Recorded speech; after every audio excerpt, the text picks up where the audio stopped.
Trudeau's re-election campaign's been marred with controversies. First, his handling of a corruption case earned him criticism.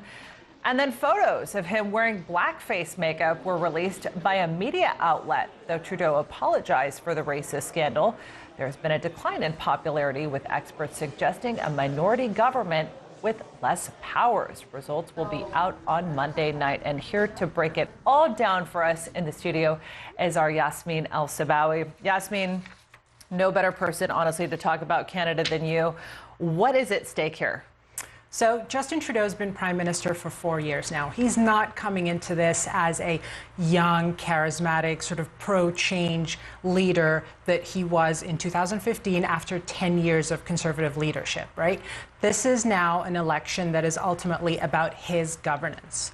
And he's delivered little from his campaign promises in 2015, especially on one of the biggest issues in this election, which is climate change.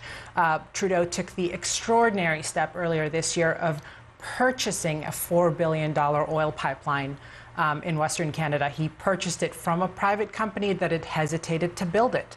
But he did it, he said, to spur jobs, but also ultimately to sort of win votes in Western Canada, which is can be heavily conservative in some areas.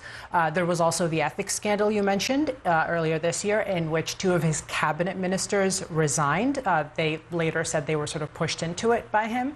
And the blackface incident. So this is all no doubt hurt Trudeau, but to what extent, we'll find out in just a few hours. Exactly. So as we mentioned earlier, the polls are showing that it's pretty neck and neck at this point. What can we expect?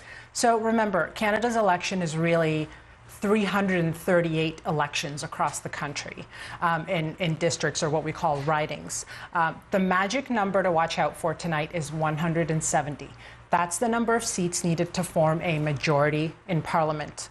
But in Canada, you can still form what we call a minority government, regardless of whether you hit 170 or not, as long as you have the most seats. Pollsters are expecting a minority government for either the Liberals or the Conservatives that, as you said, are neck and neck at this point. The Liberals are open to possibly forming a coalition government. The Conservatives, not so much. So it may be a long night before we find out who's going to be the Prime Minister. All right, let's keep that magic 170 in our head. Meanwhile, we'll tag back with you throughout the evening, Yasmine, to see what those results are. Really appreciate you breaking that down for us. Thanks.